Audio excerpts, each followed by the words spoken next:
I never imagined a single morning could change the way I looked at my family forever. It started quietly, too quietly. I woke up to the smell of parathas and chai drifting from the kitchen, a smell that always reminded me of childhood, of safety, of my mother humming old songs while she cooked. But that morning, she wasn't humming.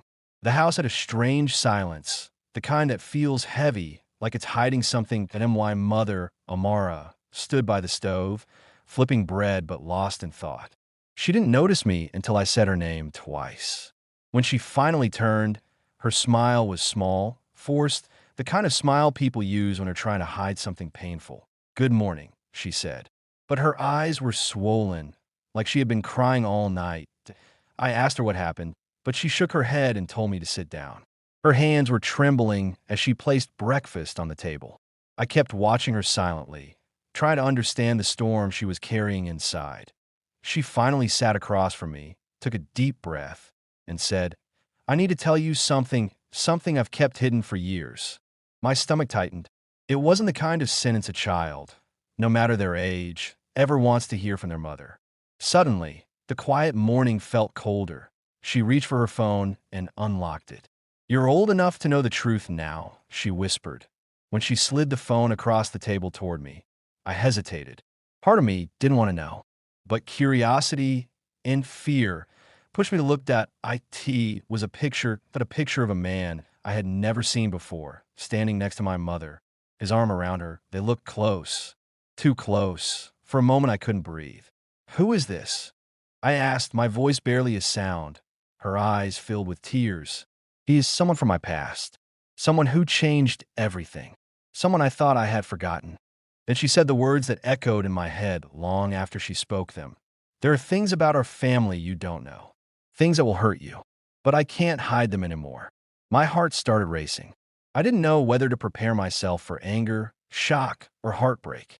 All I knew was that whatever she was about to reveal would not only change the way I saw her, it would change the way I saw our entire family. That morning, the truth finally came knocking, and I wasn't ready. That I stared at the picture for a long time, trying to make sense of the emotions swirling inside me. Betrayal, confusion, fear, but above everything, a strange sense of disbelief. My mother had always been the strongest, most loyal person I knew. The idea that she had a past she never told me about felt like discovering a hidden room in our home, one that had been locked my entire life. She wiped her tears with the corner of her dupatta and whispered, "His name is Samir." I frowned, searching through my memories, trying to recall the name. But it meant nothing to me. "You've known him for a long time?" I asked quietly. "For years," she said. "Even before I married your father." Those words struck me like a slap. Suddenly the walls of our living room felt too close, too tight. I looked toward the hallway, half expecting my father to appear, half terrified he would hear everything. And my mother continued, her voice soft but steady, as if she had rehearsed this confession for years. "I loved him," she said, "more than I thought I could love anyone. We planned a life together. We were young, foolish, and ready to fight the world if we had to." I felt my throat tighten. "Then what happened?" She looked away, her eyes drifting to the window, as if searching for memories outside. "Your grandparents didn't approve," she said. "They said he wasn't stable, that he came from a difficult background, that he would never give me the life they wanted for me. They forced me to end things. They threatened to cut ties with me if I didn't." Her voice cracked, and I gave in. I let him go. For a moment, I almost felt sympathy. Almost.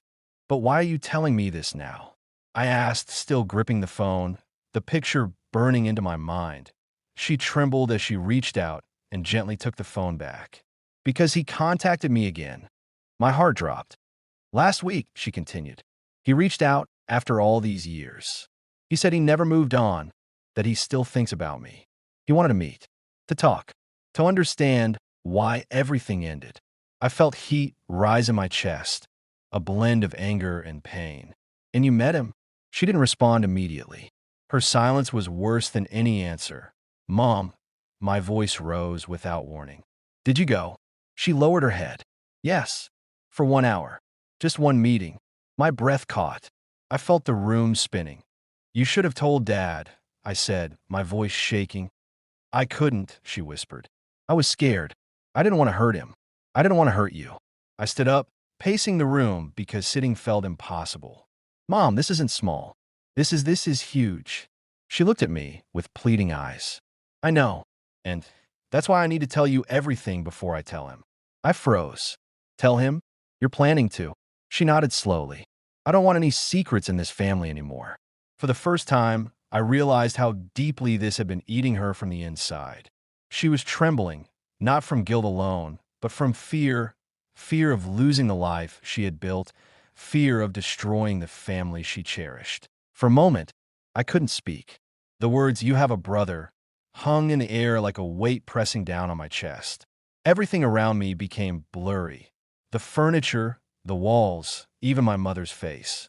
It felt as if the world had paused, waiting for me to react. A brother? I finally whispered. Mom, what are you talking about? She clasped her hands tightly in her lap, trying to steady herself. I had a child with Samir before I married your father. Her voice shook, but she forced herself to continue. My parents took him away before I even had the chance to hold him.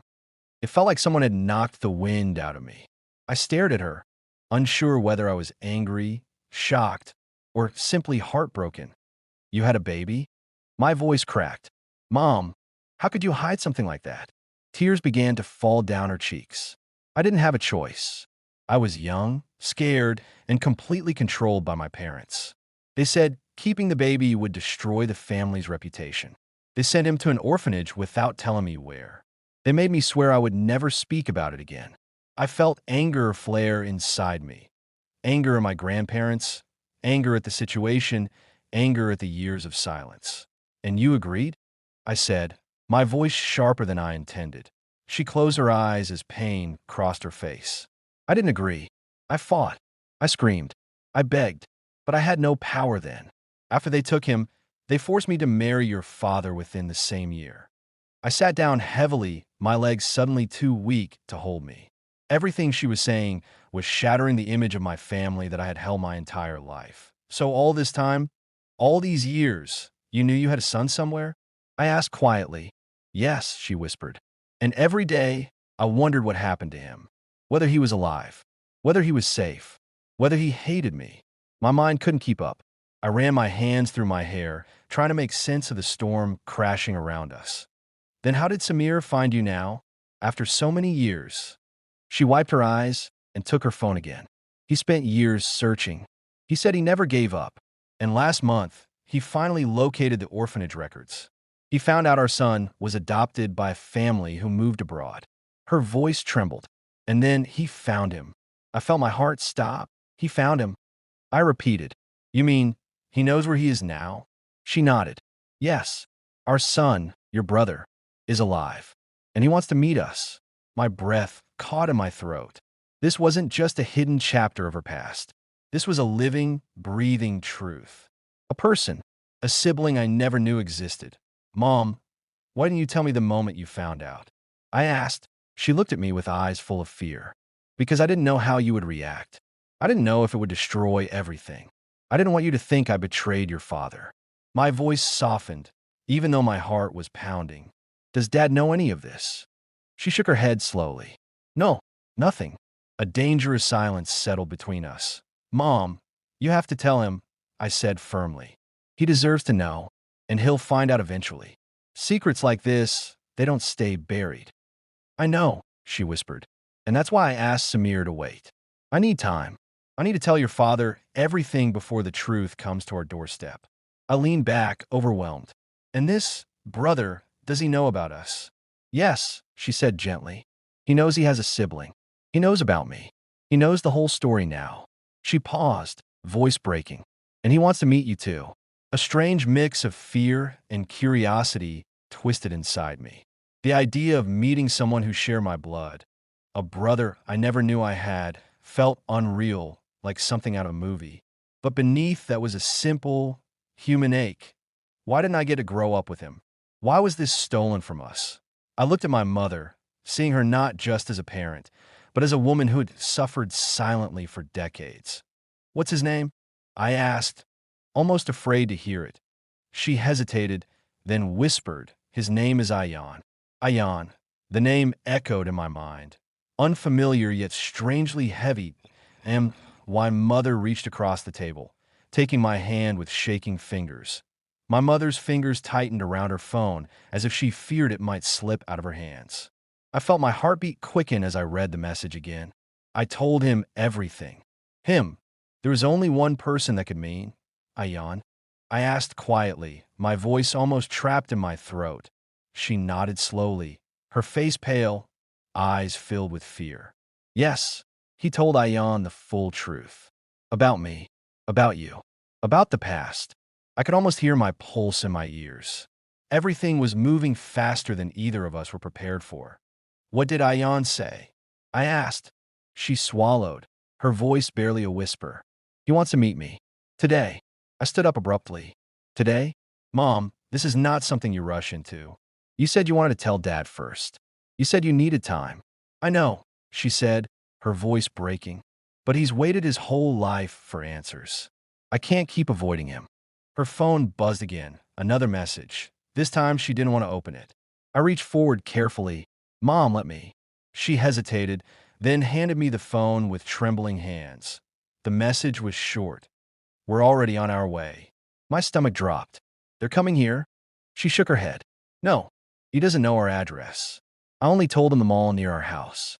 Samir said they'll reach there in 20 minutes. I stared at her in disbelief. Mom, you're not ready. You can barely speak right now.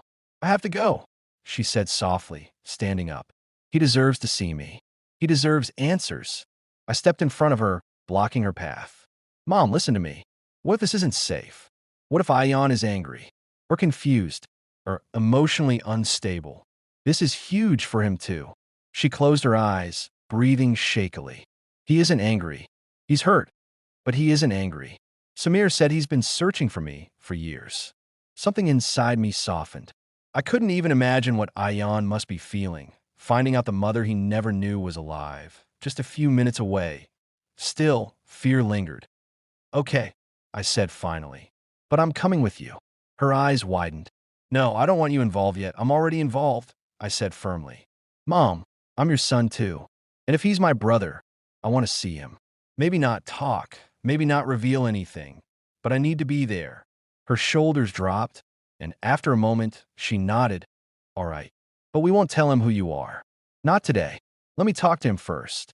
That made sense. This situation was already too overwhelming that we got ready in silence. Her grabbing her purse, me putting on a jacket. Every minute felt heavier than the last. As we drove to the mall, my mother kept wringing her hands, her breath shallow and fast. I could see the fear, guilt, hope, and love battling inside her. Mom, I said gently, you can still back out if you're not ready. She stared straight ahead. I've been backing out for 23 years. Today, I have to face what I lost. When we reached the mall parking lot, we didn't get out right away. My mother stared at the entrance as though she were about to walk into a courtroom where her entire life would be judged. Then she saw him. Across the parking lot, near the fountain, stood a man. Late 20s, tall, wearing a gray jacket. His posture was stiff, as if he didn't know how to stand, how to breathe, how to feel. Beside him stood Samir. Older now, tired looking, guilt etched into his face. But it was the young man who drew my mother's eyes. Ayan, he looked around nervously, scanning every face passing by Dadam, while mother's breath caught. That's him, she whispered. Her hand reached out instinctively, pressing against the window, as if she could touch him from inside the car. I felt something shift inside me too, a strange mix of connection and distance. This person, this stranger, shared my blood. My mother's eyes, my grandfather's nose, my family's history. That my mother suddenly burst into tears. Not the soft, controlled kind. The raw, painful kind she had been holding in for decades. I lost him, she cried. I lost my baby. I grabbed her hand. Mom, you didn't lose him. You're here now. You're here. She wiped her tears with shaking fingers and opened the car door. Stay behind me, she whispered. Let me go first. I nodded, my heart pounding. She walked slowly toward him, each step heavy with 23 years of regret. Samir saw her first. He touched Ayan's arm gently and nodded toward her. For a long moment, I just stood there, watching them, my mother and the brother I never knew existed, holding onto each other like two people drowning in the weight of their own lives. It felt unreal, beautiful, heartbreaking. And somewhere inside me, a small ache began to grow, an ache I didn't even recognize at first. I was jealous, not of Ayan, but of the years my mother never got to give him, the years he never got to have, the childhood we should have shared. Samir stepped back, letting them have their moment. He looked exhausted, like a man who had carried a secret too heavy for too long. He noticed me watching from a distance and nodded gently, silently acknowledging my presence, though he didn't know who I was. After a few minutes, my mother pulled away, her face wet with tears but full of something I had never seen before: relief. Ayan wiped his own eyes and tried to smile, though it trembled at the edges. "I didn't think you'd actually come," Ayan said, voice still shaky, and my mother touched his cheek with trembling fingers. "I should have come years ago." He looked down, swallowing hard. "I thought maybe you didn't want me." Her face broke at those words. "I wanted you every second of my life. Not a day passed that I didn't think of you." Ayan's jaw tightened. "Then why didn't you find me?" That question cut deeply. I could see my mother's soul crumble. "I tried," she whispered, "but your grandparents hid everything. They didn't even tell me where they sent you. They made me believe searching would only hurt you more." She paused, voice cracking. "But the truth is, I was afraid too. Afraid you'd hate me." Ayan looked at her for a long moment, the pain in his eyes undeniable. "I don't hate you," he finally said. I don't know how to feel." She nodded. "You don't have to. Not today. We have time if you want it." He bit his lip, then nodded. Samir stepped forward finally. "Maybe we should all sit somewhere," he suggested. "Talk properly? There's a cafe inside." My mother agreed, and they began walking toward the entrance that I followed from a distance, unsure when or how to join them. I didn't want to confuse Ayan on the first day. But then something unexpected happened. As they reached the glass doors of the mall, Ayan suddenly stopped. He turned slightly, his gaze drifting toward me. Our eyes met. He stared for a few seconds, long enough to feel like he was studying my face. That my mother followed his gaze and stiffened slightly. She hadn't planned for me to be noticed. Ayan took a small step toward me. "Who is he?" he asked softly. The question hung in the air like a quiet explosion, and my mother hesitated. "He's my son." Ayan froze. His face changed instantly, not with anger but with shock, sadness, confusion, and something fragile, like fear of being replaced. You have another son," he said quietly, almost to himself.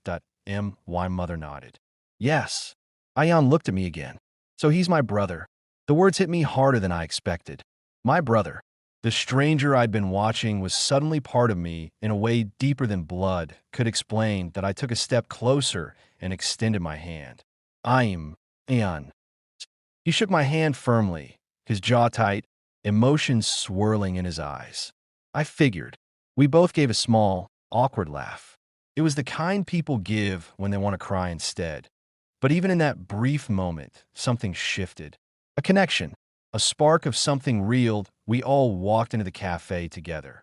For people bound by a story too complicated for words. Inside, Ayan asked the questions he had held for years. "Did you name me?" "No," my mother said softly. "Your adoptive parents did." "Did you ever look for me?" "Yes." "Did my father ever want to meet me?" Samir lowered his eyes. "I did, but I didn't know how to find you." The conversation was painful but honest. At one point, Ayan looked at me and asked, "What was it like growing up with her? Did she talk about me?" My mother's breath caught. That I looked Ayan in the eyes. "She never told me, but she never forgot you." "I know that now." My mother smiled gratefully, a soft, broken smile. For almost an hour we talked. And for a moment, everything fell calm. Like maybe, just maybe, there was a chance for healing. But the world isn't kind enough to let things remain simple. For a few seconds, none of us moved. My father's picture on my phone felt like a bomb someone had placed gently in the middle of our table, silent, but ready to explode at any moment. My mother covered her mouth with both hands, her whole body trembling. "He saw it," she whispered. "Oh God, he saw everything." Ayan looked confused, concerned, then frightened. Is he going to be okay? My mother shook her head slowly. I don't know. I don't know what he's thinking, what he's feeling. He must be devastated. Samir leaned forward. We need to go. Right now. But my mother didn't move. She sat frozen, staring down at her shaking hands. It was as if her mind had shut down from the shock. Mom, I said gently, touching her arm. We have to leave. Dad needs us. No, she whispered suddenly, pulling her arm away. He needs me. But I don't know how to face him. Not like this. Not without him hearing the truth from me. Then tell him, I said firmly, before he assumes the worst. She stood slowly, unsteadily, as if her legs belonged to someone else. I have to go to him alone. No, I said. You can't walk into that alone. I have to, she said, her voice breaking. He trusted me with his entire life. If he sees me walk in with all of you, he'll think I replaced him, or that I built a secret life behind his back. She wiped her eyes, shaking her head. No, let me face my husband alone. Ayan looked at her with a mixture of fear and softness. Do you want to see me again? He asked quietly, and my mother placed her hand on his cheek, tears falling. I've wanted to see you every day of my life, she whispered. Ayan lowered his head as emotion overwhelmed him. Samir stepped forward and placed a hand on my shoulder. Take care of her. Tomorrow, we will talk again. I nodded that we walked out of the cafe together, but then separated. Ayan and Samir moved toward the parking area, and my mother and I headed toward our car. The drive home was silent, so silent that I could hear her breathing, shaky and uneven. She kept wiping her eyes with the back of her hand, as if trying to erase all evidence of her tears before my father saw them. When we turned into our street, she suddenly reached out and grabbed my hand. Stay outside, she said. Don't come in until I call you. Mom, please, she whispered. Let me face him first. I hesitated, my chest tight, but finally nodded that we parked in front of the house. The lights were on inside. My father was home, and waiting to... And my mother stepped out of the car, smoothing her clothes, fixing her dupatta, trying to steady herself. She looked like a woman walking toward her own judgment that I stayed near the gate, watching as she walked to the door. The moment she opened it, I could see my father standing inside. He wasn't angry. He looked destroyed. He was holding her laptop in his hand, still open, his fingers gripping it so tightly his knuckles were white. His eyes were red, not from rage, but from tears. He looked at her with a pain I had never seen. How long? He asked, his voice shaking, barely controlled, and my mother began to cry instantly. Please, let me explain. How long have you been hiding this from me? He whispered, his voice cracking. How long have you suffered alone? How long have you carried this pain without telling me?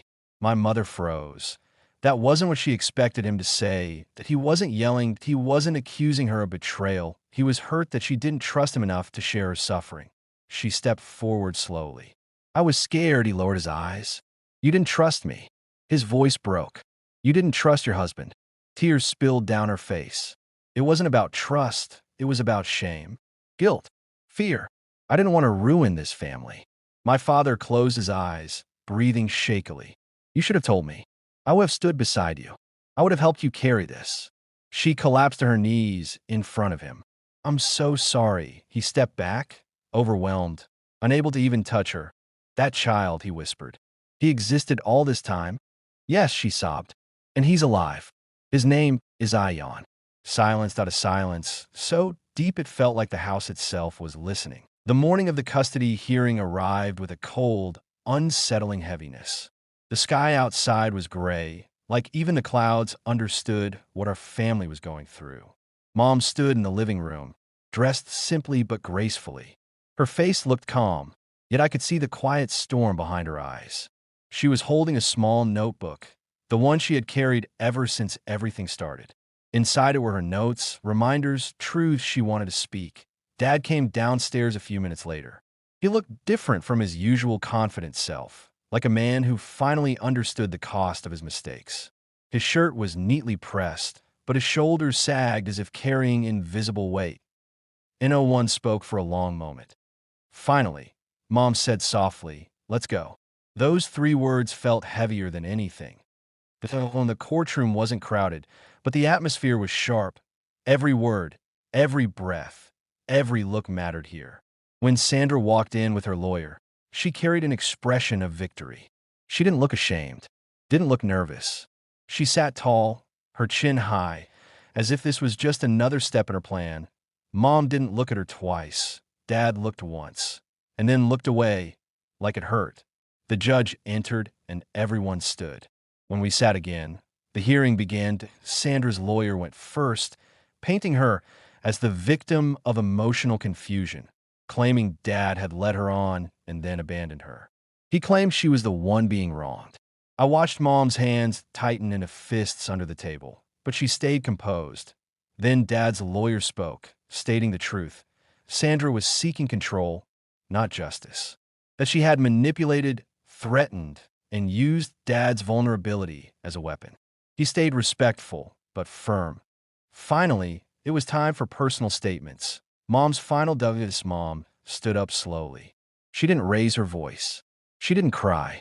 She didn't accuse. Instead, she spoke with the calmness of someone who had walked through fire and survived. "I am not here to destroy anyone," she began. "I am here to protect my family. What happened was wrong, but I believe people who truly regret their mistakes deserve a chance to rebuild what they broke.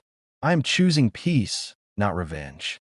I ask the court to protect my children from instability and manipulation. That's all." There was silence in the room. Even Sandra's lawyer looked stunned. Mom wasn't fighting for pride. She was fighting for our future. "The truth comes, Oyin." The judge questioned Sandra. Her confident mask finally cracked. Under pressure, she stumbled, contradicted herself, and became defensive. At one point, her voice rose sharply, and the judge had to warn her to remain respectful. The turning point came when the judge asked, "Why do you insist on maintaining contact with a married man who has already cut ties with you?" Sandra couldn't answer directly. Dad looked down, ashamed. Mom just watched quietly, her eyes steady but sad. After reviewing everything, the judge gave the final decision. Sandra was barred from contacting Dad or our family. She was warned against harassment, with strict consequences if she attempted further interference. Our family was given space, legal and emotional, to rebuild without intrusion. Sandra's face collapsed. She didn't scream, but her eyes burned with anger and disbelief. Mom didn't smile. She didn't celebrate. She simply closed her notebook, took a long breath, and whispered, "It's done." The real SUR month passed after the hearing. We slowly returned to something that felt like normal, though not the same as before. Mom and Dad went to counseling. We talked more as a family. Small cracks remained, but so did the effort to repair them. Then, one evening at dinner, Mom asked us all to sit. She looked at Dad for a long moment before speaking. "I want us to renew our vows," she said softly. "Not because everything is perfect, but because we chose to stay. We chose each other again." Dad's eyes filled instantly that I felt my throat tighten.